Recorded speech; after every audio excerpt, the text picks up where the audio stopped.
ప్రపంచమునందు 7 వింతలున్నాయి. ఇది మనం చదువుకున్నటువంటి టెక్స్ట్ బుక్స్లలో ఉంటాయి. ప్రపంచమునందు ఉన్నటువంటి 7 వింతలు ఏంటో మనకంత బాగా తెలియని అనుకుంటాను. వాటిలో ఒకటి మన దేశమునందు ఉన్నటువంటి తాజ్ మహల్ ని కూడా వారు చేర్పించారు. ఆ తర్వాత వాల్ ఆఫ్ చైనా అని, రకరకాల గార్డెన్ అని ఏదేదో ఉన్నాయి.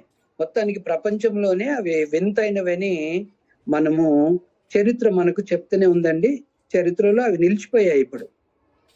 అయితే ఇప్పుడు మనము చూసేది ఏందనగా, బైబిల్లో ఒక 7 వింతలు ఉన్నాయి. బైబిల్ గ్రంథం నందు ఒక 7 వింతలు ఉన్నాయి. అదేందనగా, దేవుని యొక్క 7 మహత్కార్యములు లేదా అద్భుతములు అని మనం చెప్పుకోవచ్చు.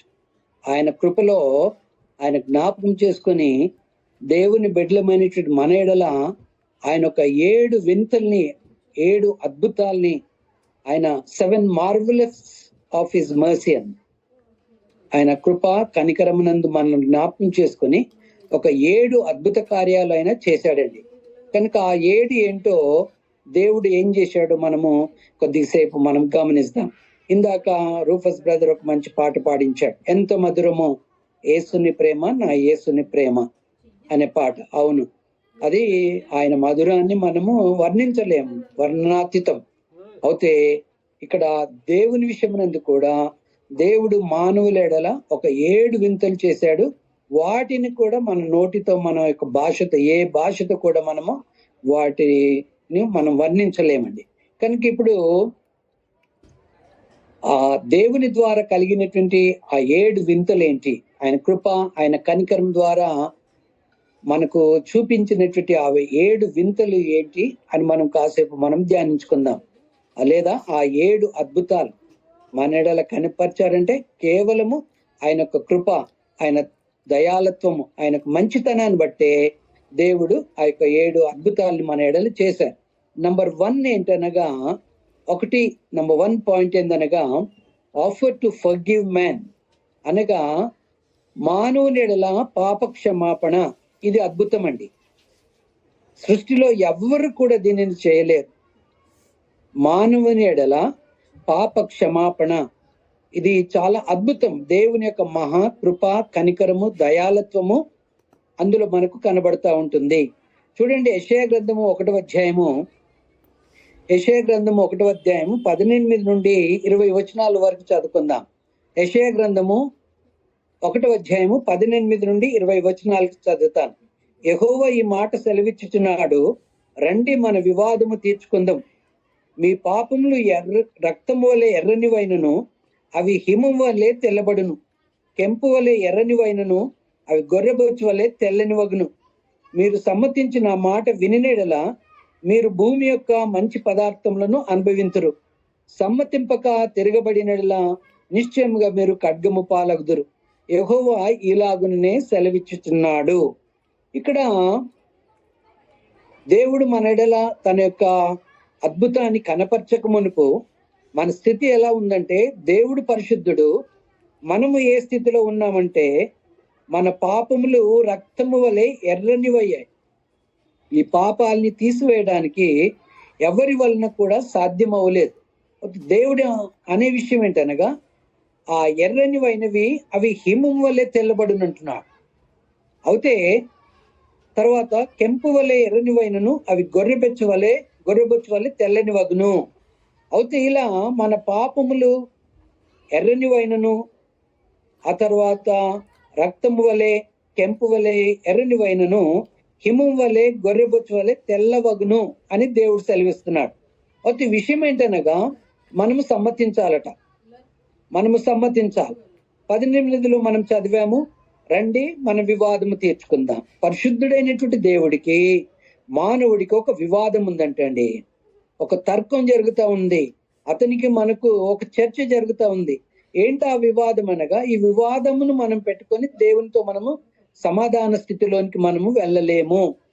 కనుక ఏంటి ఆ వివాదం అంటే, మన పాపములు రక్తం వలె ఎర్రనివైనవి, కెంపు వలె ఎర్రనివైనవి, అవి హిమం వలె తెల్లగా అంటాడు. ఆ తర్వాత గొర్రెబొచ్చు వలె తెల్లని వగుతాడంట.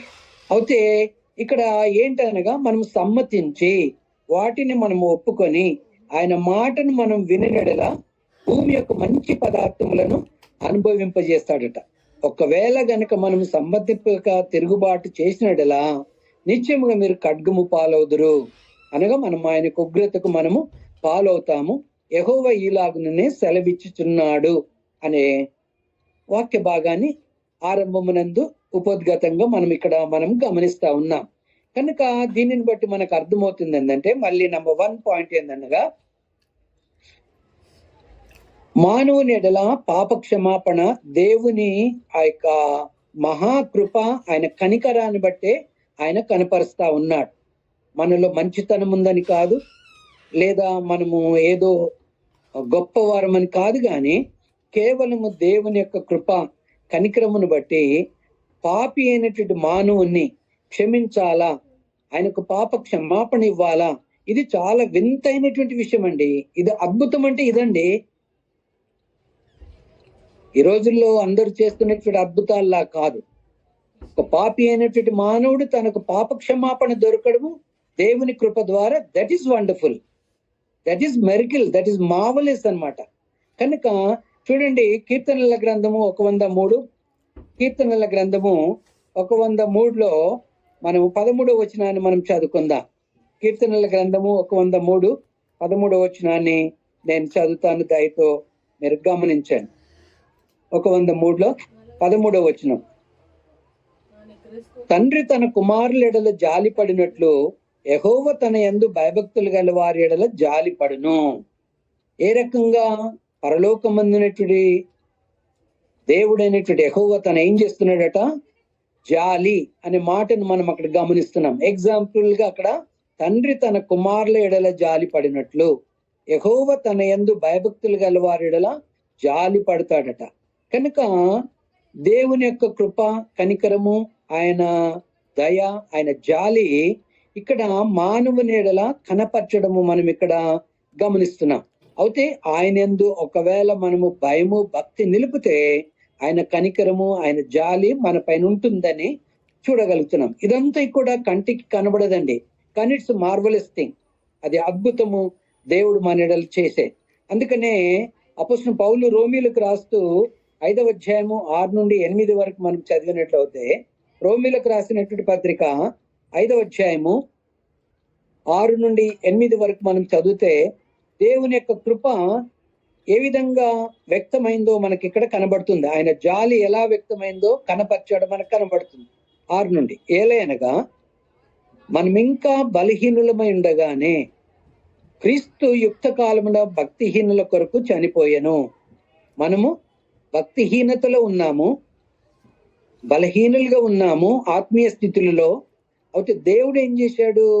మన ఎడల జాలి కలిగించి ఆయన కుమారుడు క్రీస్తుని ఈ లోకంలోనికి పంపించాడు. క్రీస్తుని ఈ లోకంలోనికి పంపించినప్పుడు మనలో భక్తి ఉందంటే భక్తి లేదు, లేదా మనము బలవంతులమా అంటే చాలా బలహీనులం. అయినప్పటికీ క్రీస్తు యుక్త కాలమున భక్తిహీనుల కొరకు చనిపోయాను. ఇదంతా వండర్ తెలుసండి, ఇదంతా మార్వలస్ థింగ్. ఎవరైనా ఒక మంచి వ్యక్తి కొరకు చనిపోతారు, కానీ భక్తిహీనుల కొరకు ఎవరు చనిపోతారు? కనుక ఇది దేవుని యొక్క ఆశ్చర్యమైనటువంటి క్రియ అని మనము నమ్మాలి. చూడండి 7, నీతిమంతుని కొరకు సహితం ఒకడు చనిపోవట అరుదు, మంచి వాని కొరకు ఎవడైనా ఒకవేళ చనిపోవ తెగింపవచ్చును. అయితే ఈ మాటను గమనించాలి. అయితే దేవుడు మన ఎడల తన ప్రేమను వెల్లడిపరచుచున్నాడు. ఆయన దయ, ఆయన కనికరము, ఆయన జాలి, ఆయన మంచితనాన్ని మన ఎడల వెల్లడిపరచుచున్నాడు. ఎట్లనగా మనం ఇంకను పాపులమై ఉండగానే క్రీస్తు మన కొరకు చనిపోయాను. ఇది దేవుని యొక్క మానవుల ఎడల దేవుడు కనపరిచినటువంటి క్షమాపణ గుణాన్ని మనం ఇక్కడ చూడగలుగుతున్నాం. ఇది నిజముగా ఆశ్చర్యము, ఇది అద్భుతం అని మనము గమనించవలసినటువంటి అవసరత ఉంది. లోకంలో జరుగుతున్నటువంటి అద్భుతాలని చేస్తున్న వాటిని మనసులో పెట్టుకోకండి. జస్ట్ స్పిరిచువల్ రెల్మ్ లో, స్పిరిచువల్ మరియు ఆత్మీయతలో ఆ సెన్స్ లో ఆలోచన చేయాలని ప్రభు నందు నేను మిమ్మల్ని కోరుతా ఉన్నాను. కనుక ఎట్లనగా మనం ఇంకను పాపులమైండగానే క్రీస్తు మన కొరకు చనిపోయాను. హెబ్రీలకు రాసిన పత్రిక 10వ అధ్యాయము 16 నుండి కూడా మనం చదువుకుందాం. హెబ్రీలకు రాసినటువంటి పత్రిక 10వ అధ్యాయము 16 నుండి 18 వరకు మనం చదువుకుందాం. ఏలైనగా ఆ దినములైన తరువాత నేను వారితో చేయబో నిబంధన ఇదే, నా ధర్మ విధులు వారి హృదయం ముందుంచి వారి మనసు మీద వాటిని వ్రాయుదును అని చెప్పిన తర్వాత, వారి పాపములను వారి అక్రమములను ఇకను ఎన్నటికి జ్ఞాపకము చేసుకొనునని ప్రభువు చెప్పుచున్నాడు. వీటి క్షమాపణ ఎక్కడ కలుగునో అక్కడ పాప పరిహార్థం బలి ఇకను ఎన్నడును ఉండదు. పాత నిబంధన గ్రంథమునందు జరుగుతున్నటువంటి పాప పరిహార్థ బలుల విషయమై ఒకవేళ అలా జరిగినప్పటికీ మాటి మాటికి జ్ఞాపకానికి వచ్చాయి ఓల్డ్ టెస్ట్మెంట్ లో. కానీ దేవుడు మన ఎడల తన యొక్క జాలిని, తన కరుణ, తన దయను కనపరిచి ప్రభు అయినటువంటి యేసుక్రీస్తును ఈ లోకములోనికి పంపించడం ద్వారా మనం ఇంకనూ పాపులమైండగానే ఆయనను కల్వరి శిలువలో మరణింపజేయడం ద్వారా మనం క్రీస్తు యొక్క రక్షణ ప్రణాళికలోనికి రావడం ద్వారా ఏం జరుగుతుందనగా, మన పాపములు, మన అక్రమములు ఇక ఎన్నటికి కూడా అవి జ్ఞాపకము రావట. తూర్పునకు నుండి పడమటి వరకు మన పాపములన్నిటిని కూడా ఆయన పడమటి వైపు పారవేశాడు. కనుక ఇంత అద్భుతమైనటువంటి కార్యాన్ని దేవుడు మానవుడిలా ప్రభువైనటువంటి యేసుక్రీస్తునందు చేయడము మనం గమనించగలుగుతున్నాం. కనుక ఇందులో మనకు కనబడుతుందల్లా ఏందనగా, పాపి అయినటువంటి మానవుడిలా దేవుని యొక్క క్షమాపణ గుణం అనేది నెంబర్ 1. రెండవది ఏంటనగా, ఒక పాపితో చర్చిస్తున్నాడండి దేవుడు. ఒక పాపి మానవుతో అతడు చర్చించడానికి ఇష్టపడుతూ ఉన్నాడు. చూడండి, అదేంటో మనం జనరల్ గా ఒక మంచి వారితో స్నేహం చేస్తాము, లేదా ఒక మంచి లక్షణాలు, గుణగణాలు ఉన్నటువంటి వ్యక్తులతో మనము స్నేహం చేయడానికి, వారితో మాట్లాడడానికి మనం ఇష్టపడతాం. కానీ పరలోకమందున్నటువంటి దేవుని యొక్క దయ ఎలా ఉందంటే, ఆయన అద్భుతం ఎలా ఉందంటే, నిరాకరింపబడినటువంటి మనలను, పాపులమైనటువంటి మనలను, నీచులమైనటువంటి మనలను, మన నీతి క్రియలన్నీ కూడా మురికి పలకలాగున్నప్పుడు అలాంటి వారితో ఆయన చర్చకు సిద్ధంగా ఉన్నాడండి. రీజన్ విత్ సిన్నర్స్ అన్నమాట. రీజనింగ్ అంటే ఆయన కూర్చొని మనము మాట్లాడుకుందామని దేవుడు చెప్పడం మనం గమనిస్తున్నాం. చూడండి, యెషయా గ్రంథము ఇదెంత అద్భుతమో మనం గమనించాలి. యెషయా గ్రంథము 43వ అధ్యాయము 26వ వచనాన్ని మనం చదువుకుందాం. యెషయా గ్రంథము 43:26లో 43వ అధ్యాయము 26వ వచనాన్ని నేను చదువుతాను, దయచేసి గమనించండి. నాకు జ్ఞాపకము చెయ్యము, మనము కూడి వాదింతుము, నువ్వు నీతిమంతుడిగా తీర్చబడినట్లు నీ వ్యాజ్యమును వివరించుము. దేవుడు అంటున్నాడండి ఇక్కడ, నాకు జ్ఞాపకం చేయము, మనం కూడి వాదింతుము. కనుక మనం ఎలా ఉన్నామట? అనీతిమంతులు ఉన్నాం. మనతో కూర్చొని చర్చించడానికి దేవుడు సిద్ధంగా ఉన్నాడండి. ఎంత ఆశ్చర్యమైన కార్యము, అద్భుతము మనం ఇక్కడ గమనించాలి. నీవు నీతిమంతుడుగా తీర్చబడినట్లు నీ వ్యాజ్యమును వివరించము.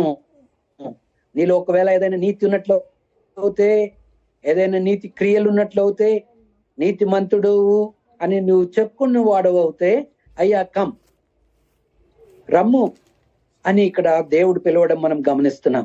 కనుక నువ్వు ఏ విధంగా నీతిమంతుడువో ఒక మాటతో నాకు వివరించు అని దేవుడు ఇక్కడ చర్చకు పిలవడము మనం గమనిస్తామండి. అందుకనే దేవుడు మనల్ని ఏం చేశాడు? ఈ లోకములోనికి ఆయన కుమారుడు క్రీస్తును పంపించి యేసు ప్రభువారు ఒక మాట అన్నారు. ఎవ్వరు కూడా ఆ విధమైనటువంటి పిలుపును ఇవ్వలేదు. ఏమని చెప్పారు ఆయన? మత్తయి సువార్త 11వ అధ్యాయం 28 నుండి, ప్రయాసపడి భారము మోసుకొని చిన్న సమస్త జనులారా నా యుద్ధకు రండి, నేను మీకు విశ్రాంతిని కలగజేతును. మనం ఏ స్థితిలో ఉన్నామట? పాపమనే భారాన్ని మోస్తున్నాం, ప్రయాస పడుతా ఉన్నాం. అయితే మన ముక్కరమే కాదు, లోకమునందున్నటువంటి సమస్త జనులు కూడా. అయితే ఇప్పుడు ప్రభు అంటాడు, నలుగురు ఉన్నాం, నలుగురిలో ఎవరో ఒకరి దగ్గరికి వెళ్ళండి అనడం లేదు, నా యుద్ధకే రావాలి. నువ్వు నీతిమంతుడుగా తీర్చబడాలంటే నా యుద్ధకు రావాలి, నీ పాపములు కడిగివేయబడాలంటే నా యుద్ధకే రావాలి. కనుక ఈ మాటను ఎవరని చెప్పారండి? లోకములో దేవుళ్ళు, దేవతలు అనబడిన వారు, బాబాలు అనబడిన వారు ఎందరో అవతరిస్తున్నారు. ఏ అవతార పురుషులు కూడా ఇలాంటి పిలుపును, ఇలాంటి ఇన్విటేషన్ మనకి ఇవ్వలేదు, ఇలాంటి ఆహ్వానాన్ని మనకి ఇవ్వలేదు. దేవుడు ఆయనకు అనంత జ్ఞానమునందు ఆయన కుమారుడు క్రీస్తుని ఈ లోకంలోనికి పంపించడం ద్వారా ప్రయాసపడి భారము మోసుకొని చిన్న సమస్త జనులారా నా యుద్ధకు రండి, నేను మీకు విశ్రాంతిని కలగజేస్తును. కనుక మనము పాపముల చేత భారములు మోసుకుంటున్నాం గనుక విశ్రాంతి లేనటువంటి స్థితిలో ఉండగా యేసు ప్రభువు వారు వచ్చి నేను మీకు విశ్రాంతిని, ఇది ఆత్మ సంబంధమైనటువంటి విశ్రాంతిని నేను మీకు కలగజేస్తానంటాడు. నేను సాత్వికుడును దీన మనసు గలవాడును కనుక మీ మీద నా కాడి ఎత్తుకొని నా యుద్ధ నేర్చుకునడి, అప్పుడు మీ ప్రాణములకు విశ్రాంతి దొరుకును. ఏలైనగా నా కాడి సులువుగాను నా భారము తేలిగ్గాను ఉందని ఇక్కడ ప్రభు అయినటువంటి యేసుక్రీస్తు వారు కూడా పాపం అనే భారము మోసుకొని చిన్నటువంటి మనలందరినీ కూడా నా యుద్ధకు రమ్మని పిలవడము మనము గమనించగలుగుతాం. చూడండి, ఫిలిప్పీలకు రాసిన పత్రిక 4వ అధ్యాయము 8వ వచనం. ఫిలిప్పీలకు రాసినటువంటి పత్రిక 4వ అధ్యాయము 8వ వచనాన్ని కూడా మనము చదువుకుందాం. 4:8 మెట్టుకు సహోదరులారా, ఏ యోగ్యతనైన మెప్పైన ఉండినడలా, ఏవి సత్యమైనవో, ఏవి మన్యమైనవో, ఏవి న్యాయమైనవో, ఏవి పవిత్రమైనవో, ఏవి రమ్యమైనవో, ఏవి ఖ్యాతి గలవో వాటి మీద ధ్యానం ఉంచుకొనుడే. ఇవన్నీ కూడా దేవుని యందు ప్రభు అయినటువంటి యేసుక్రీస్తునందే మనకు కనబడతాయండి. కనుక వాటిపైన మనము ధ్యానం ఉంచుకోవాలని దేవుని వాక్యం సెలవిస్తుంది. కనుక రెండవ మార్వెలస్ థింగ్, రెండవ అద్భుతం ఏంటనగా పాపితో ఆయన చర్చించడానికి సిద్ధంగా ఉండినట్లుగా మనం చూడగలుగుతా ఉన్నాం. మూడవది ఏంటనగా, మూడవ పాయింట్ ఏంటంటే, మనము అనేక సందర్భాలలో కూడా దేవునిగా మనం గనపరచలేదు. అయినప్పటికీ దేవుడు మనల్ని పిలుస్తా ఉన్నాడు. దేవుని వదిలివేసి వెళ్ళిపోయాం, దేవుని మార్గముల నుండి వెళ్ళిపోయాం, దేవుని సన్నిధిలో దుర్మార్గంగా మనం ప్రవర్తించాం. అయినప్పటికీ దేవుడు ఏం చేశాడంటే మనల్ని పిలువడము మనము గమనిస్తాం.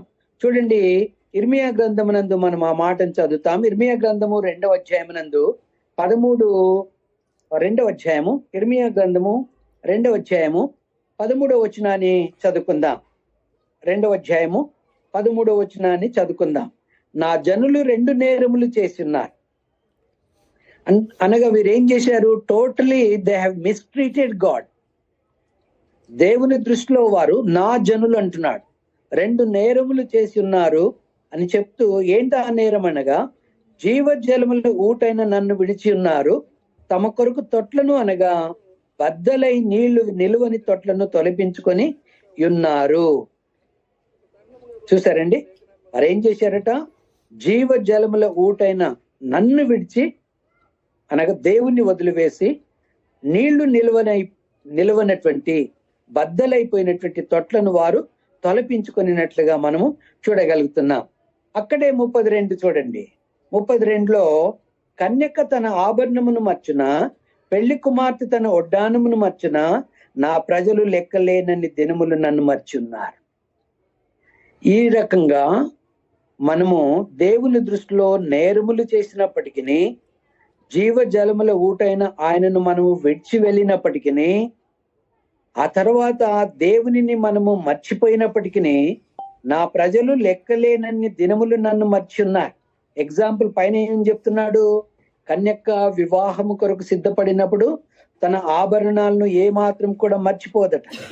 పెళ్లి కుమారి తన ఒడ్డానమును మర్చునా అని అంటున్నాడు. కనుక కాబోతే ఎవరు మర్చిపోయారంటే నా ప్రజలు మర్చిపోయారు. నా ప్రజలు ఎన్ని మార్లు, లెక్కలేనన్ని మార్లు దినములు నన్ను మరిచి ఉన్నారని ఇక్కడ దేవుడు చెప్పడం మనం గమనిస్తున్నాం. కనుక ఇలా దేవుని అద్భుతం ఏంటనగా, ఈ విధంగా మనము మర్చిపోయి నిర్లక్ష్య పెట్టి దేవునిని అవమానపరిచినటువంటి స్థితిలో ఉన్నప్పుడు కూడా ఆయన మార్గాన్ని వదిలివేసి, జీవజలపు నీటిని వదిలివేసి, మనము బద్దలైపోయినటువంటి నీళ్లు నిలవనటువంటి తొట్లను మన కొరకు సమకూర్చుకున్నప్పటికీ కూడా దేవుడు ఏం చేస్తున్నాడంటే, మనము ఆయనను ఆ విధంగా అవమానపరిచినప్పటికీ దేవుడు మన ఎడల ఆయన దయ, ఆయన కనికరాన్ని, ఆయన వాత్సల్యతను కనపరచడము మనం గమనిస్తాం. చూడండి, ఎఫెసీయులకు రాసినటువంటి పత్రిక 2వ అధ్యాయము ఆయన కుమారుడి ద్వారా ఎలా ఆయన యొక్క కృపను మన ఎడల కనపరిచారో మనం చూద్దాం. ఏ విధంగా చూపించాడో మనం చదువుకుందాం. ఎఫెసీలకు రాసిన పత్రిక 2వ అధ్యాయము మొదటి 5 వచనాలు మనం చదువుకుందాం. మీ అపరాధముల చేతను పాపముల చేతను మీరు చచ్చిన వారై ఉండగా ఆయన మిమ్మల్ని క్రీస్తుతో కూడా బ్రతికించను. వాట్ వాజ్ అవర్ పొజిషన్ అండి? మన స్థితి ఎలా ఉందట? మన అపరాధముల చేతను పాపముల చేతను మనం చచ్చిన వారమై ఉన్నాం. చనిపోయినటువంటి స్థితిలో ఉన్నప్పుడు ఆయన మనల్ని ఏం చేశాడనగా, ఆయన కుమారుడు, పరిశుద్ధుడు, దేవుని కుమారుడు, ఏ పాపం ఎరగనేటువంటి వాడు, పాపరహితుడు, క్రీస్తుతో కూడా మనలను బ్రతికించాడు. క్రీస్తు యేసునందు మనం విశ్వసించడం ద్వారా, క్రీస్తులోనికి మనము ప్రవేశించడం ద్వారా, క్రీస్తును ధరించుకోవడం ద్వారా, క్రీస్తు అనుగ్రహించు జీవజలపు నీటిని మనం త్రాగడం ద్వారా, సమరయ స్త్రీతో ఒక మాట అంటాడు, యాకోబు బావిలో ఉన్నటువంటి నీటి విషయమే మాట్లాడుతూ, ఈ నీటిని త్రాగువాడు దప్పిగొను, కానీ నేనిచ్చు నీటిని త్రాగువాడు మరి ఎన్నటికి దప్పిగొన్నాడు. వానిలో ఆ నీరు ఎలా ఉంటుందట? ఊరడి నీటి బొగ్గుగా ఉంటుందట. కనుక దేవుడు ఇక్కడ ప్రభనేటువంటి యేసుక్రీస్తునందు ఆ యొక్క జీవజలపు నీటిని సమకూర్చాడు. కాకపోతే మన స్థితి ఎలా ఉండిందంటే, అపరాధముల చేత పాపముల చేత చచ్చిన స్థితిలో ఉన్నప్పుడు ఆయన మనల్ని క్రీస్తుతో కూడా బ్రతికింపజేసి, మీరు వాటిని చేయుచు వాయుమండల సంబంధమైన అధిపతి అనగా అవిధేయులైన వారిని ఇప్పుడు ప్రేరేపించుచు శక్తిని అధిపతిని అనుసరించి ఈ ప్రపంచ ధర్మము చొప్పున మునుపు నడుచుకుంటారే. ఒకప్పుడు మనం అలా ఉన్నాము. అయితే వారితో కలిసి మనం అందరమును శరీరం యొక్కయు మనసు యొక్కయు కోరికలను నెరవేర్చుకొనుచు మన శరీరాశులను అనుసరించి మునుపు ప్రవర్తించుచు కడుమ వారి వలె స్వభావం సిద్ధంగా దైవోగ్రతకు పాత్రులమై ఉంటిమి. దేవుని యొక్క ఉగ్రతకు, దేవుని యొక్క ఖడ్గానికి మనము పాత్రులమై ఉంటిమి. అయితే ఇక్కడ ఆయనను దేవుడు కరుణ సంపన్నుడై ఉండి, పైన ఉన్నటువంటి ఆ క్వాలిఫికేషన్స్ చూడండి ఎంత బ్యాడ్ గా ఉన్నాయి. అసలు అలాంటి వ్యక్తిని ఎవరైనా ఇష్టపడతారండి? ఎవరు ఇష్టపడరు. అయితే దేవుని యొక్క మార్వలస్ థింగ్ ఏంటనగా, దేవుని యొక్క అద్భుతం ఏంటనగా, ఆయనను దేవుడు కరుణ సంపన్నుడై ఆ స్థితిలో ఉండినప్పటికీ దేవుడు తన యొక్క కరుణ సంపన్నుడయట, అనగా ఇక సమృద్ధి గలవాడనమాట కరుణ చూపించే విషయం నందు. కనుక కరుణా సంపన్నుడై తనేం చేశాడు ఉండి, మనము మన అపరాధముల చేత చచ్చిన వారమైనప్పుడు సైతము మన ఎడల చూపిన తన మహా ప్రేమ చేత మనలను క్రీస్తుతో కూడా బ్రతికింపజేసెను. కృపచేత మీరు రక్షింపబడి ఉన్నారు. కృపచేత అనగా దేవుని కృపచేత ప్రభువైనటువంటి యేసు క్రీస్తునందు విశ్వసించడం ద్వారా, క్రీస్తు యొక్క సువార్తకు మనం విధేయత చూపించడం ద్వారా మనం రక్షింపబడినటువంటి స్థితిలోనికి వెళ్ళామని దేవుని వాక్యము సెలవివ్వడం మనం చూస్తున్నామండి. కనుక పాపి అయినటువంటి మానవుని ఎడల తన యొక్క హస్తాన్ని చాచడము, తన చేతిని చాచడము, రమ్ము అని పిలవడము, మనలో ఏదైనా మంచిది ఉందంటే ఏమాత్రం లేదు. చచ్చిన స్థితిలో ఉన్నప్పుడు దేవుడు మనల్ని ఎంతగానో ప్రేమించి కుమారుడి క్రీస్తునందు మనలను తన బిడ్డలుగా చేసుకోవడం మనం గమనిస్తా ఉన్నాం. అయితే 4వ పాయింట్ ఏందనగా, క్షమాపణ మట్టుకే కాదండి, కేవలం క్షమించడం మట్టుకే కాదు, కానీ మనల్ని ఏం చేశాడనగా మనల్ని ట్రాన్స్ఫార్మేషన్ లోనికి నడిపించాడు, రూపాంతరంలోనికి మనల్ని మార్పించినట్టుగా మనం చూడగలుగుతాం. అది కూడా 4వ పాయింట్. అది కూడా చాలా అద్భుతం అండి. ఒక పాపి అనేటువంటి మానవుడు దేవుని ద్వారా క్షమాపణ నొంది మరి క్రీస్తు యొక్క స్వారూప్యంలోనికి మారడం అనేది అది దేవుని యొక్క అద్భుతం అని మనము గమనించాలి. చూడండి, యెషయా గ్రంథం 1వ అధ్యాయము 18వ వచనం ఇందాక మనం చదివాం, దాన్ని వదలకండి. యెషయా గ్రంథం 1:18 మళ్ళీ మనం చదువుకుందాం. యెహోవా ఈ మాట సెలవిచ్చుతున్నాడు, రండి మన వివాదము తీర్చుకుందాము అని చెబుతూ, మీ పాపములు రక్తము వలె ఎర్రనివైనను అవి హిమము వలె తెల్లబడును, కెంపు వలె ఎర్రనివైనను అవి గొర్రెబొచ్చు వలె తెల్లని వగును. ఈ స్క్రిప్చర్ లోనే మనకేం కనబడుతుంది? ట్రాన్స్ఫర్మేషన్ కనబడుతుందండి. అనగా ఒక నూతన పరచబడే విధానాన్ని మనము గమనిస్తున్నాం. పాపములు ఎలా ఉన్నాయట? రక్తము వలె ఎర్రని ఉన్నాయి. కానీ దేవుడు ఏం చేస్తాడట? ఆయన కుమారుని క్రీస్తునందు మనం విశ్వసించడం ద్వారా హిమము వలె తెల్ల చేస్తాడు. ఈ రోజున ఎవరైనా ఈ అద్భుతాలు చేసే వాళ్ళని ఇటువంటి చేయమని చెప్పండి చూద్దాం.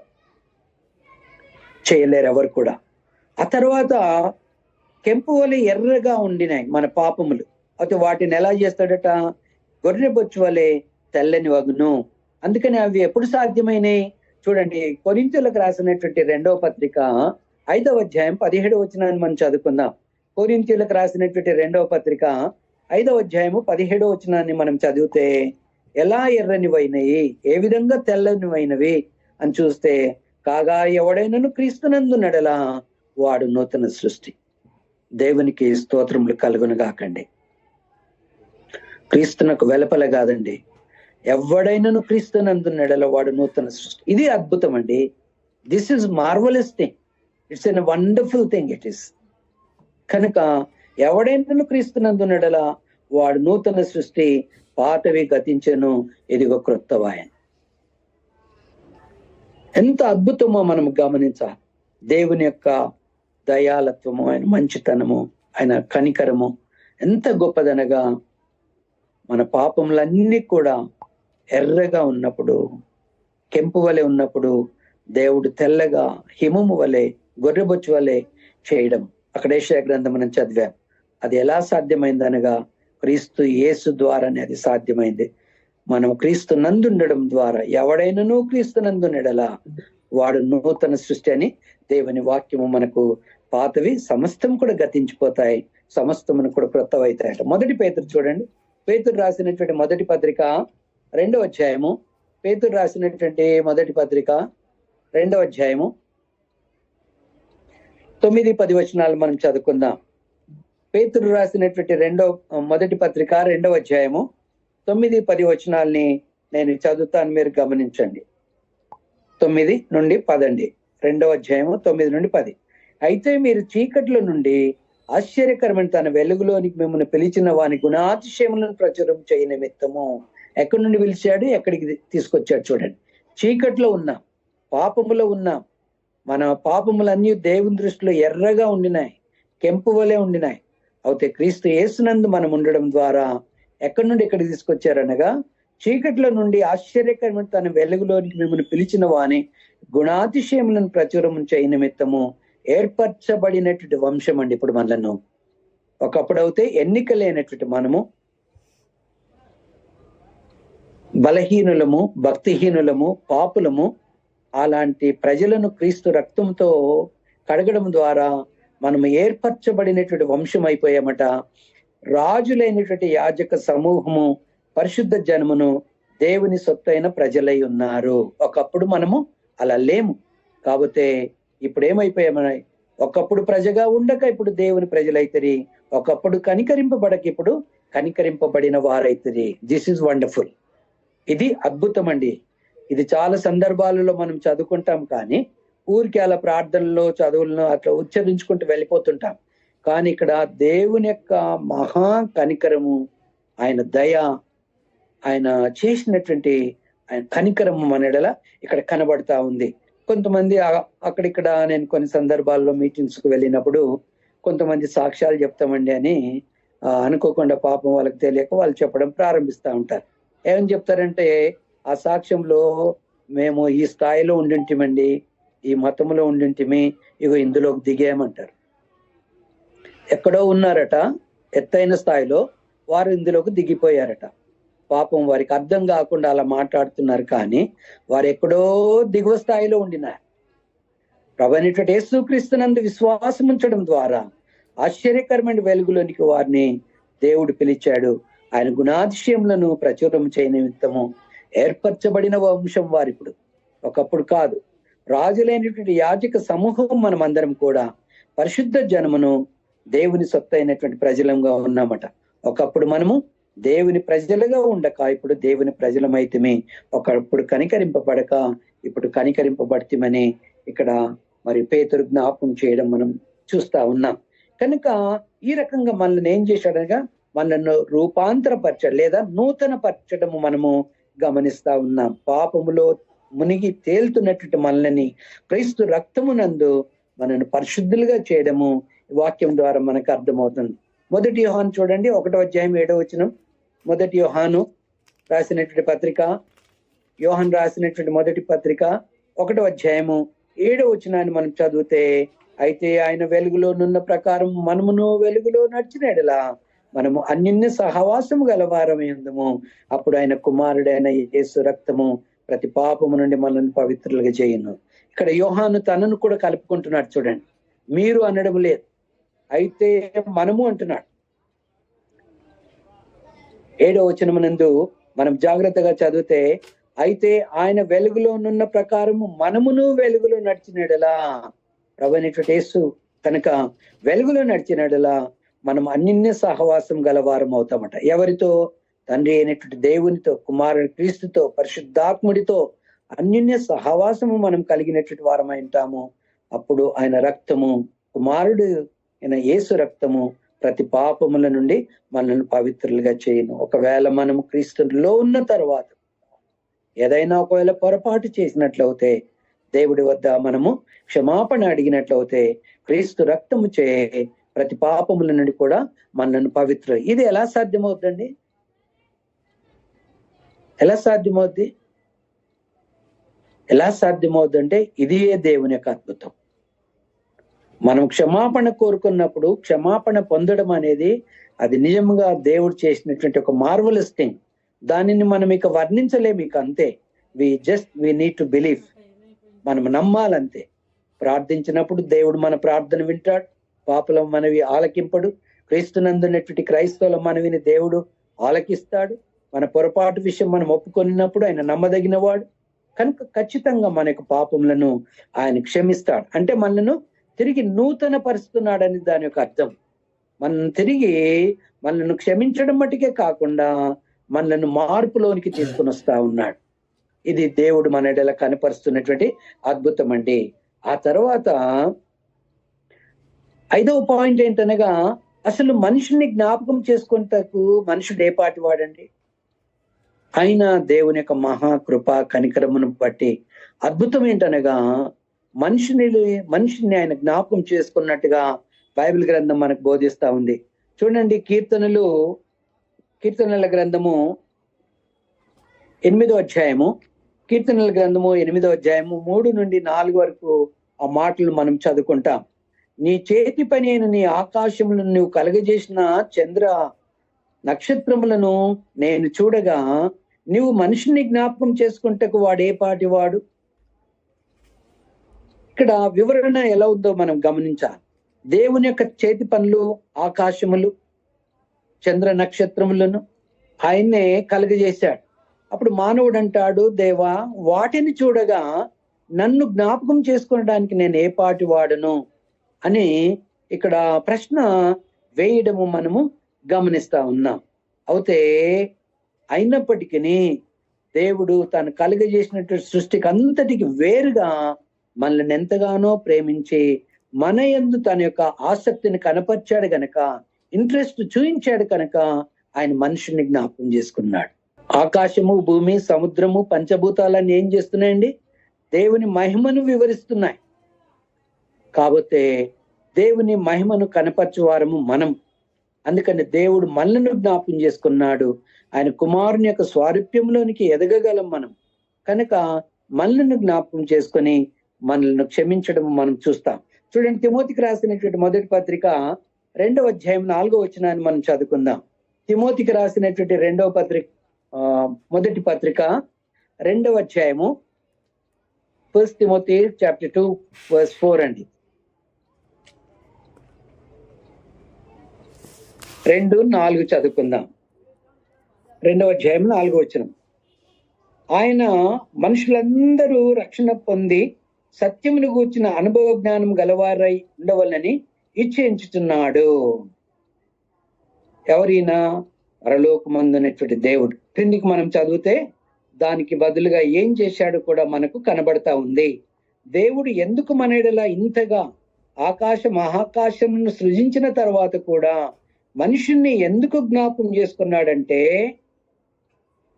మనుషులందరూ కూడా రక్షణ పొందాలని, సత్యమును గూర్చినటువంటి అనుభవ జ్ఞానమును గలవారై ఉండవాలని ఇచ్ఛించుచున్నాడు, అనగా ఇష్టపడుతున్నాడని దాని యొక్క భావం అండి. చూడండి 5లో, దేవుడు ఒక్కడే, దేవునికి నరులకు మధ్యవర్తి ఒకడే, ఆయన క్రీస్తును నరుడు. ఈయనందరి కొరకు విమోచన క్రయధనముగా తన్ను తానే సమర్పించుకొనెను. కనుక యేసు పరలోకమందునటువంటి దేవుడు మానవుని ఎడల ఎందుకు శ్రద్ధ చూపించాడంటే ఎవ్వరు కూడా నశింపకూడదు, అందరూ రక్షింపబడాలా. అందుకనే ప్రభువైనటువంటి క్రీస్తును ద్వారా రక్షింపబడాలని ఆయన ఒక ప్రణాళికను చేయడము మనం గమనిస్తున్నాం. చూడండి, రోమిలకు రాసిన పత్రిక 2వ అధ్యాయం 4వ వచనం చూద్దాం. రోమిలకు రాసిన పత్రిక 2వ అధ్యాయం 4వ వచనమునందు, లేదా దేవుని అనుగ్రహము మారు మనసు పొందుటకు నిన్ను ప్రేరేపించుచున్నదని ఎరగక ఆయన అనుగ్రహ ఐశ్వర్యమును సహనమును దీర్ఘశాంతమును తృణీకరించదువా? కాబట్టి ఓ తీర్పు తీర్చు మనుషుడా అని పైన మొదట్లో చెప్పడం మనం చూస్తున్నామండి. కనుక దేవుని యొక్క అనుగ్రహము ఏంటట, మనము మారు మనసు పొందాలని మనల్ని ప్రేరేపిస్తుంది. అనుగ్రహం అంటే ఆయన యొక్క మంచితనం అన్నమాట. His goodness, his marvellous thing. కనుక ఆయన యొక్క అనుగ్రహము మనల్ని ఏం చేస్తుంది, మనము మారు మనసు పొందుటకు మనల్ని ప్రేరేపించుచున్నది. ఈ విషయాన్ని నువ్వు ఎరగక ఏం చేస్తున్నావు? ఆయన అనుగ్రహ ఐశ్వర్యమును సహనమును దీర్ఘశాంతమును తృణీకరించదవా? కనుక దేవుని చిత్తం ఏంటనగా మనం ఎవ్వరం కూడా అలా నిరాకరించకుండా, తృణీకరించకుండా ఆయన అనుగ్రహమును మనం పొందినటువంటి వారమై ఉంటూ ఆయన బిడ్డలుగా మనము బ్రతకాలని, మన ఎడల ఆకాశము, సూర్యుడు, చంద్రుడు, నక్షత్రాలన్నీ ఉండినప్పటికీ మానవుని జ్ఞాపకం చేసుకోవడము మనం గమనించగలుగుతున్నాం. 6వ పాయింట్ ఏంటనగా వాస్తవానికి మనము ఎల్ల వేళలు కూడా మనము దేవునిని నిరాకరించిన వారమండి. దేవునిని మనం తృణీకరించినటువంటి వారం అయినప్పటికీ, లేదా దేవుని పైన మనం తిరుగుబాటు చేసినటువంటి వారం అయినప్పటికీ దేవుడు ఏం చేస్తున్నాడు అనగా ఆయన మన ఎడల తనకు దీర్ఘశాంతాన్ని కనపరుస్తున్నాడు. చూడండి, ఎవరైనా ఒక వ్యక్తి మనకు కాసేపు మాట్లాడకపోతే లేదా కొద్ది రోజులు మాట్లాడకపోతే మనం 2-3 సార్లు మాట్లాడి, సరే అతడి ఆసక్తి చూపించడం లేదే, మే నాట్ లైక్ మీ అని మనం ఏం చేస్తాం, ఇక ఆయనతో మాట్లాడకుండా, కాల్స్ చేయకుండా, ఏ విధమైనటువంటి ఇక ఆయనతో సంబంధం పెట్టకుండా ఇక దూరం అయిపోతాం. కానీ దేవుడు ఇక్కడ అలా కాదండి. దేవుని యొక్క గుణగణం అలా లేదు. దేవుడు ఎలా అంటే, మనము తిరిగి దూరంగా వెళ్ళిపోయినప్పటికీ తిరిగి దేవునికి సమీపంగా వస్తామని అతడు దీర్ఘశాంతంతో మన ఎడల, మనం తిరుగుబాటు చేసిన వారమైన ఆయన దీర్ఘశాంతాన్ని మన ఎడల కనపరుస్తా ఉన్నాడు. చూడండి, మత్తయి సువార్త 23వ అధ్యాయమునందు 37వ వచనాన్ని చదువుకుందాం. మత్తయి సువార్త 23వ అధ్యాయము, మత్తయి సువార్త 23వ అధ్యాయమునందు 37వ వచనాన్ని చదువుకుందాం. యెరూషలేమా, ప్రవక్తలను చంపుచు నీ యొద్దకు పంపబడిన వారిని రాళ్లతో కొట్టుచు ఉండుదానా? కోడి తన పిల్లల రెక్కల క్రింద ఎలాగూ చేర్చుకొనునో అలాగే నేనును నీ పిల్లల్ని ఎన్నో మార్లు చేర్చుకున్న వాళ్ళని ఇంటిని గాని మీరు ఒల్లకపోతురి. దిస్ ఈస్ గాడ్స్ మార్వెలస్ అండి, దేవుని యొక్క అద్భుతం. యెరూషలేము విషయమై ఇక్కడ చెప్పడం మనం గమనిస్తున్నాం. ప్రవక్తలను ఏం చేసిందట యెరూషలేము? చంపివేసింది. ఆయన యొద్దకు పంపబడిన వారిని అందరినీ కూడా రాళ్లతో కొట్టుచు వారిని చంపివేసింది, నిరాకరించింది ప్రవక్తలను. ఆ తర్వాత అలా నువ్వు నన్ను రెఫ్యూజ్ చేసినా, దేవుడు అంటున్నాడు, నన్ను నిరాకరించినా నేనేం చేశానంటే, కోడి తన పిల్లలను తన రెక్కల క్రిందకి ఎలాగూ చేర్చుకొనునో. గద్ద వచ్చినప్పుడు కోడి ఏం చేస్తుందో తెలుసండి? తల్లి ఎక్కడ ఉండినప్పటికీ ఆ గద్ద పైనుండి రావడము, ఆ శబ్దము గమనిస్తుందో లేకపోతే దాన్ని చూస్తుందో ఎలా చేస్తుందో మనకు తెలియదు. కానీ ఇప్పుడు మనకు కనబడడం లేదు. మేము చిన్నప్పుడు మా ఇళ్లలో పెట్టెలుండేవి, పుంజులుండేవి, కోడి పిల్లలు ఉండేవి. రెప్ప పాటున ఆ తల్లి తన శరీరాన్ని గద్దకు ఇచ్చేసి ఆ రెక్కల క్రింద పూర్తిగా చిన్న చిక్స్ మొత్తము, కోడి పిల్లల్ని మొత్తము తన రెక్కల క్రింద దాచుకుంటుంది. దేవుడు చూడండి ఇక్కడ ఎగ్జాంపులర్ ఎలా ఇస్తున్నాడు. ఎన్ని మారులు అలాంటి పరిస్థితులు మీకు వచ్చినప్పుడు కోడి తన పిల్లల్ని తన రెక్కల క్రింద దాచుకున్నట్టుగా నేను ఎన్నో మార్లు చేర్చుకున్న వాళ్ళని ఉంటిని గాని మీరు ఒల్లకపోతురి. మీరు నా ఎద్దుకు రావాలని, నా కాపుదల కింద ఉండాలని, నా భద్రతలో ఉండాలని, నా మార్గంలో ఉండాలని, నన్ను సేవించాలని నేను ఎన్నో మార్లు ఆశించాను, కానీ మీరు రానుల్లకపోతురి అని ఇక్కడ చెప్పడం మనం గమనిస్తాం. అంటే వీరు రానొల్లనటువంటి ప్రజలుగా మనకి ఇక్కడ కనబడుతున్నారు. అయినప్పటికీ చూడండి, దేవుని యొక్క కృప కనికరం ఏంటనగా యెహెజ్కేలు గ్రంథము 33వ అధ్యాయము 11వ వచనాన్ని మనం చదువుకుందాం. యెహెజ్కేలు గ్రంథము 33వ అధ్యాయము 11వ వచనాన్ని చదువుతాను, దయచేసి మీరు గమనించండి. యెహెజ్కేలు 33:11 33:11 మనం చదువుకుందాం. కాగా వారితో ఇట్లనము, యెహెజ్కేలుతో చెప్తున్నాడు, యెహెజ్కేలు నువ్వు ఇశ్రాయేలు ప్రజలతో ఈ మాట చెప్పాలయ్యా అని చెబుతూ వారితో ఇట్లనము, నా జీవముతోడు దుర్మార్గుడు మరణము నొందుట వలన నాకు సంతోషము లేదు. ఎందుకు దేవుడు అలా? ఇందాక మన మత్తయి సువార్తలో కోడి తన పిల్లల్ని తన రెక్కల క్రింద గద్ద వచ్చినప్పుడు ఏ విధంగా అయితే చేర్చుకుందో ఆ విధంగా నేను చేర్చుకోవాలనుకున్నాను, కానీ మీరు రానుల్లకపోతురి. అయినప్పటికీ దేవుడు ఆయన యొక్క మహా కనికరము, ఆయన దయాలత్వం మనందరి ఎడల ఎలా కనపరుస్తున్నాడంటే, ఏ మాత్రం కూడా ఆయన ప్రామిస్ ఎవరిపైన చేసుకుంటున్నాడండి? ఒట్టు పెట్టుకుంటున్నాడు. ఎవరిపైన అనగా, నా జీవముతోడు దుర్మార్గుడు మరణము నొందుట వలన నాకు సంతోషము లేదు. దుర్మార్గుడు ఎంత దుర్మార్గుడైనా, ఎంత పాపి అయినా, ఎంత ఘోరంగా విచ్చలవిడిగా తిరుగుతున్న వాడైనా, అలాంటి వ్యక్తి మరణము నొందడము దేవుడికి ఇష్టం లేదట. దుర్మార్గుడు తన దుర్మార్గతను నుండి వదిలి బ్రతుకుట వలన నాకు సంతోషం కలుగును. వాడు దుర్మార్గతలో నుండి చనిపోతే దేవునికి ఏమాత్రం సంతోషం లేదండి. కానీ తన దుర్మార్గతను తాను వదిలివేసినట్లయితే, అతడు అందులో నుండి మరలి మంచి మార్గంలోనికి వచ్చి ఒకవేళ బ్రతికినట్లయితే నాకు సంతోషం కలుగుతుందని దేవుని యొక్క వాక్యం ఇక్కడ చెప్పడము మనము గమనిస్తా ఉన్నాం. అంటే జనరల్ గా మిగతా వారు ఏంటండి, ఇప్పుడు హిందూ ఫిలాసఫీ ఏంటండి? దుష్ట శిక్షణ శిష్ట రక్షణ అంటారు. అంటే దుష్టిని ఆయన శిక్షిస్తాడట, శిష్యుని ప్రేమిస్తాడట. కానీ ఇక్కడ పరలోకమందు ఉన్నటువంటి దేవుడు అలా కాదు. ఏ దుర్మార్గుడు కూడా, ఎంతటి దుర్మార్గుడు కూడా అతడు మరణము నొందుట ఆయనకి ఇష్టం లేదని మనం ఈ వాక్య భాగమునందు మనం చూడగలుగుతున్నాం. కాబట్టి ఆ దుర్మార్గుడు ఏం చేయాలట? ఆ దుర్మార్గత నుండి మరలి బ్రతుకుట వలన నాకు సంతోషము కలుగుతుంది. ఇది అద్భుతం అండి. కొన్ని సందర్భాలలో మన పిల్లలు మనకు విసిగిస్తేనే వారి ప్రవర్తనను బట్టి మనం ఎంతో విసిగి పోతాం. అసలు ఎందుకు కన్నానా అన్నట్టుగా మనకు ఉంటుందండి. అందరం కూడా ఒక స్టేజ్ లో ఉంటాం. ప్రతి ఒక్కరం కూడా నేను ఆ స్టేజ్ లో లేనని మనం అనుకోలేం. అందరం కూడా ఒక్కొక్క స్టేజ్ లో అలా అనుకుంటాం. మన పేరెంట్స్ కూడా మన విషయంలో అలా అనుకున్నారు. మనం మంచివారమని కాదు, మన తల్లిదండ్రులు కూడా మన విషయం అలా అనుకున్నారు. కానీ పరలోకమందు ఉన్నటువంటి దేవుడు అలా కాదు. నా కుమారుడు ఎంత దుర్మార్గతలు ఉన్నా తిరిగి సన్మార్గంలో నడవాలి, మంచి మార్గమునందు నడవాలి అని అప్పుడు మనము నడిచినట్లయితే మన యందు ఆయన ఆనందిస్తాడట, ఆయన సంతోషిస్తాడని దేవుని వాక్యం సెలవిస్తుంది. 2 పేతురు 3వ అధ్యాయం 9వ వచనం. 2 పేతురు 3వ అధ్యాయము 9వ వచనాన్ని చదువుకుందాం. 2 పేతురు రాసినటువంటి పత్రిక 3వ అధ్యాయము 9వ వచనాన్ని మనము చదువుకుందామండి. కొందరు ఆలస్యమని ఎంచుకున్నట్లు ప్రభు తన వాగ్దానమును గురించి ఆలస్యం చేయవాడు కాడు గాని ఎవ్వడును నశింపవలదని. ఏంటట? క్రీస్తు రాబోతున్నాడు. ఎందుకు ఆలస్యం చేస్తున్నాడంటే ఎవ్వరు కూడా రక్షింపబడదు, ఎవ్వరు కూడా నశించకూడదని. అందరూ ఆ పెట్ట రెక్కల క్రిందికి రావాలి. అందరు కూడా ఆ కోడి రెక్కల క్రిందికి వచ్చేసేయాలి. అంతేకాదు, అందరం రక్షణ పొందిన స్థితిలో ఉండాలి. అందరం ఆయన రాజ్యమునందు ఉండాలి. అందరం ఆయన సంఘమునందు మనం ఉండాలి. ఆయన ఆత్మతో సత్యముతో ఆరాధించు వారము ఉండాలి. అందరము దుర్మార్గాన్ని వదిలివేసి సన్మార్గమునందు ఉండాలి.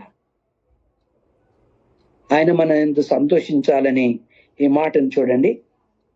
అందరినూ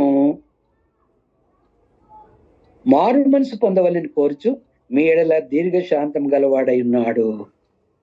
దీర్ఘశాంతము కలవాడై ఉన్నాడు. దేవుని యొక్క దీర్ఘశాంతాన్ని మనము చూడగలుగుతా ఉన్నామండి. కనుక ప్రియమైనటువంటి దేవుని బిడ్డలారా, 6వ పాయింట్లో మనం చూసింది ఏందనగా, మనము తిరుగుబాటు చేసి దుర్మార్గతలో ఉన్న దేవుడు మన ఎడల ఆయన దీర్ఘశాంతాన్ని కనపరుస్తా ఉన్నాడు. ఎందుకనగా మనము రక్షణను ఉండాలని, ఆయన బిడ్డలుగా ఉండాలని, ఆయన కుమార్తెలుగా బ్రతకాలని, అది దేవుని యొక్క చిత్తం. Still is bearing his patience with us. మన ఎడల తన యొక్క దీర్ఘశాంతాన్ని కనపరుస్తా ఉన్నాడు. ఆ తర్వాత చివరిగా ఒక మాట చూసుకొని మనము ముగించి వేసేసుకుందాం.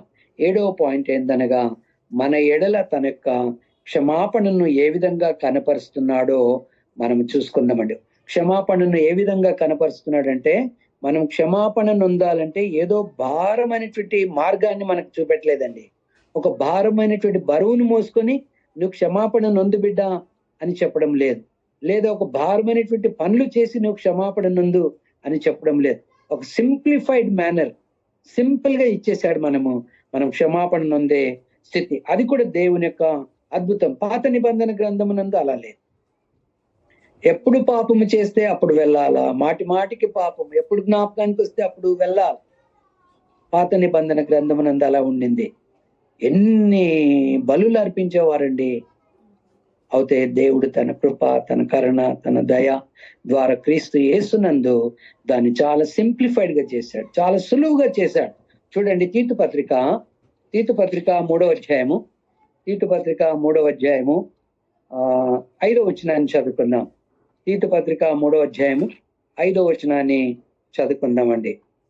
మనము నీతిని అనుసరించి చేసిన క్రియల మూలంగా కాక తన కనికరము చొప్పున పునర్జన్మ సంబంధమైన స్నానము ద్వారా పరిశుద్ధాత్మ మనకు నూతన స్వభావం కలిగజేయటం ద్వారాను మనలను రక్షించదు. ఎంత సులువైన మార్గం ఏర్పాటు చేశారో చూడండి. ఎంత ఈజీ మార్గాన్ని మనకు ఏర్పాటు చేశారు. ఇప్పుడు మనం ఏంటట, మనము నీతిని అనుసరించి చేసిన క్రియల మూలంగా కాక, ఏదో మంచి క్రియలు చేశాం గనుక అందును బట్టి మనకు రక్షణ కలగడం లేదు. అలా కాక తన కనికరము చొప్పున, ఆయన కృప చొప్పున, ఆయన దయ చొప్పున, ఆయన కనికరము చొప్పున, ఆయన వాత్సల్యత చొప్పున, ఈ రకంగా మనం ఆ కుటుంబానికి సంబంధించిన బోలెడు మాటలు చెప్పుకోవచ్చు మనం. కనుక పునర్జన్మ సంబంధమైన స్నానము ద్వారా అంటే ఏంటంటే ఎంత ఈజీగా చేశాడనగా, ఆయన మాట విని బాప్తిసము పొందడం ద్వారా, కేవలము బాప్తిసము పొందడం ద్వారా. పాత నిబంధన గ్రంథమునందు అలా లేకుండింది. చాలా సులువైనటువంటి మార్గమును దేవుడు, ఇది ఎంత అద్భుతం అండి. బాప్తిసము పొందడం ఏంటి, మన పాపాలు క్షమింపబడడం ఏంటి, ఇది అద్భుతం కాకపోతే ఏంటండి? ఈనాటి వరకు కూడా మనము పాపము చేయకుండా జాగ్రత్త పడడము, పరిశుద్ధంగా జీవించడానికి జాగ్రత్త పడడము, నీతిగా బ్రతకడానికి జాగ్రత్త పడడము ఎలా సాధ్యమవుతుంది? ఇది it's an marvellous thing of God. దేవుని యొక్క మహా అద్భుతం అని మనం గమనించాలి. ఇప్పుడు చూడండి, ఎవరికైనా బ్రదర్ ఈ మందిరం కడుతున్నాం కొంచెం డబ్బులు ఇవ్వమంటే ఇస్తారు. కానీ బాప్తిసం పొందుకో బ్రదర్, పాపాలు కడిగి వేయబడతాయి, దేవుని కుమారుడు అవుతావు, దేవుని రాజ్యమునందు చేర్చబడతావు అంటే ఆ విషయం నందు వెనుకంజ వేస్తారు. కనుక అలా కాకుండా తన కనికరము చొప్పున పునర్జన్మ సంబంధమైన స్నానం ద్వారాను పరిశుద్ధాత్మ మనకు నూతన స్వభావమును కలిగజేయటం ద్వారాను మనల్ని రక్షించను. పరిశుద్ధాత్ముడి ద్వారా మనము నూతన పరచబడుతున్నాం. ఎవడైనా క్రీస్తునందునడు కనుక మనము దేవుని ఆలయంగా మార్చబడుతున్నాం. మన దేహము దేవుని యొక్క ఆలయము కనుక పరిశుద్ధాత్మ మనకు నూతన స్వభావమును కలగజేయట ద్వారాను మనలను రక్షించెను. పాస్ట్ టెన్స్ విషయం మాట్లాడుతున్నాడు. కనుక ఎంత సులువుగా చేశారో ఈ రక్షణ మార్గాన్ని మనం ఇక్కడ గమనించాలి. అందుకని మార్క్స్ వార్త 16:16 నమ్మి బాప్తిసము పొందువాడు రక్షింపబడింది. వెరీ సింపుల్ అండి. సర్వసత్యాన్ని వినాలా, నమ్మాలా. యేసు దేవుని కుమారుడిని విశ్వసించి బాప్తిసము పొందడం ద్వారా, నమ్మి బాప్తిసము పొందడం ద్వారా, బాప్తిస్మము అనే మాటను నమ్మాలి. అందులో క్రీస్తు యొక్క మరణ సమాధి పునరుద్ధానం ఉందండి. నమ్మడం ద్వారా, పాలు పొందడం ద్వారా క్రీస్తును మనం ధరించుకున్న వారం అవుతాం. అందుకని సింపుల్ గా, అందుకనే మత్తయి సువార్తలు కూడా మనకు తెలుసు 28:18 నుండి 20 వరకు మనం చదువుకుంటా ఉంటాం. చాలా సందర్భాల్లో సువార్తికులమే ఉన్నాం గనక అక్కడ మత్తయి సువార్త 28:18 నుండి 20 వరకు కూడా ప్రభు వారు చివరిలో చెప్పినటువంటి మరియు ఆజ్ఞ, అది చాలా ఎలాంటి ఆజ్ఞ అనగా పరిమితము లేనటువంటి ఆజ్ఞ. సర్వలోకానికి వెళ్ళమంటాడు. అది వరకు నశించుతున్నటువంటి గొర్రెల వద్దకి వెళ్ళమంటాడు, ఇశ్రాయేల్ వద్దకి వెళ్ళమంటాడు. కానీ మృత్యుంజయుడే తిరిగి లేచిన తర్వాత మీరు సర్వలోకానికి వెళ్ళండి, వెళ్ళి సమస్త జనులను శిష్యులుగా చేయడి, తండ్రి యొక్క కుమారుని యొక్క పరిశుద్ధాత్మని యొక్క నామములోనికి వారికి బాప్తిసం ఇచ్చు, నేను మీకు ఏ సంగతులను ఆజ్ఞాపించుతునో వాటన్నిటిని గైకొను వలన వారికి బోధించుడి, ఇదిగో యుగ సమాప్తి వరకు సదాకాలము మీతో కూడా ఉందనని వారితో చెప్పాను. కనుక దేవుని యొక్క మార్గము ఎంత సులువుగా అయిందో మనం ఇక్కడ గమనించాలండి. అపొస్తలుల కార్యము 2లో కూడా మనం గమనిస్తాం. భక్తి కలిగినటువంటి యూదులందరూ వచ్చారు. అయితే పేతురు లెగిసి వారి మధ్యన దేవుని వాక్యాన్ని బోధించాడు. ఏమని బోధించాడు? అయ్యా చూడండి 37లో వారు ఏం చేశారంటే, పైన 36లో మీరు సిలువ వేసిన యేసునే దేవుడు ప్రభుగాను క్రీస్తుగాను నియమించాడు, ఇది ఇశ్రాయేలు వంశమంతా రూఢిగా తెలుసుకున్నాలని చెప్పినప్పుడు వారు ఆ మాట విని ఏం చేశారంటే హృదయంలో నొచ్చుకొని, సహోదరులారా మేమేమి చేతుమని కడమాపోస్తులను అడగగా, పేతురును కడమాపోస్తులను అడగగా అక్కడ పేతురు చెప్తాడు, మీరు మారు మనసునండి. వెరీ ఈజీ అండి, చాలా సులువైనటువంటి మార్గం. మళ్ళీ మనం వెళ్ళి ఏ పావురాన్నో గొర్రెనో మేకనో గుడ్లను ఎడ్లు ఏది తీసుకురావాల్సినట్టు అవసరం. Just we have to give our life. సులువైనటువంటి మార్గం. మన హృదయాన్ని, నా కుమారుడా నీ హృదయంను నాకు ఇమ్మంటున్నాడు. కనుక ఈ హృదయాన్ని మనం ఆయనకు సమర్పించినట్లయితే మీరు మారు మనసు పొంది పాప క్షమాపణ నిమిత్తం ప్రతివాడు యేసుక్రీస్తు నామమున బాప్తిసం పొందుడి, అప్పుడు మీరు పరిశుద్ధాత్మను వరమును పొందుతారు. కనుక ఆ విధంగా 41 వరకు కూడా మనం చదివితే, కాబట్టి అతని వాక్యమును అంగీకరించిన వారు బాప్తిసము పొందిరి. ఆ దినమందు ఇంచుమించు 3,000 మంది బాప్తిసము పొందినట్లుగా మనం చూడగలుగుతా ఉన్నాం. కనుక ప్రియమైనటువంటి దేవుని బిడ్డలారా, లోకమునందు ఉన్నటువంటి ప్రపంచమునందు ఉన్నటువంటి అద్భుతాలు కావు. 7 అద్భుతాలు ఉన్నాయి అంటారు. వాటికి మనం ఓవర్టర్న్ చేయాలి, వాటిని మనం తిరిగి వేయాలి. ఏంటనగా అవి దేవుని యొక్క అద్భుతాలు. ఏంటి? నంబర్ 1, మానవుల పాప క్షమాపణ. దేవుని యొక్క పాప క్షమాపణ మనం చూసాం. పాపితో చర్చించడం 2వ పాయింట్ మనం గమనించాం. 3వది ఏంటనగా లెక్కలేనన్ని మార్లు మనం ఆయనను విడిచి వెళ్ళినప్పటికీ ఆయన తిరిగి ఆయన మనలను చేర్చుకోవాలని ఆశించాడు. అంత మటుకే కాకుండా 4వది ఏందనగా మన పాపములను క్షమించడం మటుకే కాకుండా మనలను నూతన పరిచాడు, క్రీస్తు యొక్క రూపంలోనికి మనను మార్చడానికి ఇష్టపడ్డాడు. ఇది అద్భుతము. ఇవన్నీ కూడా అద్భుతాలు. 5వదిగా ఏంటనగా మనము ఆయన కలగజేసిన సూర్యచంద్ర నక్షత్రం చూడగా మనుషుడు ఏ పాటి వాడు, అయినప్పటికీ ఆయనను జ్ఞాపకం చేసుకున్నాడు. ఎందుకనగా ఏ మనుషుడు కూడా నశింపవలదని, అందరూ రక్షింపబడాలని, ఆయన అనుగ్రహాన్ని పొందాలని, అది దేవుని యొక్క చిత్తమని మనము ఇందాక మనం గమనించాం. ఆఖరిగా ఏంటనగా మనం చాలా సార్లు ఆయనను మనము ఒళ్ళనొల్లకపోయినా, ఆయనను మనం ఇష్టపడకపోయినా, ఆ సన్నిధిని ప్రేమించకపోయినా, ఆయన వాక్యాన్ని ప్రేమించకపోయినా, ఆయన వాక్యాన్ని చదవకపోయినా, ప్రార్థన చేయకపోయినా, స్టిల్ హీ లవ్స్ us. కోడి ఎన్నో మార్లు నేను చేర్పించుకోవాలనుకున్నాను, కానీ మీరే ఒళ్ళనొల్లకపోతే అని యెరూషలేము విషయమై తాను ఎంతగానో ఏడ్చినట్లుగా మనం చూడగలుగుతున్నాం. అందుకనే దుర్మార్గుడు ఏం చేయాలా? తన దుర్మార్గతను వదిలివేసి తన సన్మార్గమునందు నడవాలా, అప్పుడు దేవుడు వాని యందు సంతోషిస్తాడు. చివరిగా మనం గమనించింది ఏంటనగా, చివరి అద్భుతం ఏంటనగా రక్షణ ప్రణాళికను ఒక సులువైనటువంటి మార్గమునందు ఏర్పాటు చేశారు. ఒక సందర్భం నందు పేతురు అంటాడు, మనమైనను మన పితరులైనను మోయలేనటువంటి కాడిని, ఆ భారమైనటువంటి కాడిని మరలా వీరిపైన మీరు ఎందుకు మోపుతున్నారు అని అంటాడండి. పాత నిబంధన గ్రంథమునందు రక్షింపబడాలంటే భారమైనటువంటి కాడి, అది మోయలేనటువంటి కాడి. కొత్త నిబంధనలో సులువైనటువంటి కాడి ప్రభు అయినటువంటి యేసుక్రీస్తు వారి ద్వారా మనకు ఇవ్వడం మనం చూస్తున్నాం. కనుక ప్రియ దేవుని బిడ్డలారా, మరి రాత్రి వేళ ఇక్కడ కూడినటువంటి మనమందరం కూడా దేవుని యొక్క అద్భుతములను మనం జ్ఞాపకం చేసుకుంటూ దేవుని యందు సంతోషిస్తూ ఆనందిస్తూ, దేవా ఇంత గొప్ప కార్యాలు, ఇన్ని అద్భుతాలు నా జీవితంలో మీరు జరిగించినందుకు మీకు కృతజ్ఞతలు అని మనము దేవునితో చెప్పుకుంటూ, దేవునికి ఎల్లవేళలు కూడా మనం కృతజ్ఞమై బ్రతుకుతూ దేవుని చిత్తానుసారంగా మనం అందరం కూడా సాగిపోదామండి. చెప్పినటువంటి విషయంలో ఎక్కడైనా ఏదైనా కన్ఫ్యూజ్ ఉన్నట్లయితే దయతో ఈ కూడిక తర్వాత మీరు అడగవచ్చు. దేవుడు మిమ్మల్ని అందరినీ కూడా మనల్ని కూడా మెండుగా దీవించాలని, ఆశీర్వదించాలని, మనల్ని కూడా దేవుని చేతిలో ఒక మంచి పనిముట్లుగా, ఒక మంచి పాత్రలుగా ఆయన రాజ్యమునందు మనకు అందరినీ వాడుకోవాలని, మంచి ఆయురారోగ్యముల చేత దేవుడు మనల్ని తృప్తిపరచాలని మా యొక్క ప్రార్థన సమయమునందు మన ప్రియులు సహోదరులు కొర్నేలి గారు మనల్ని ప్రార్థనలు నడిపిస్తారు.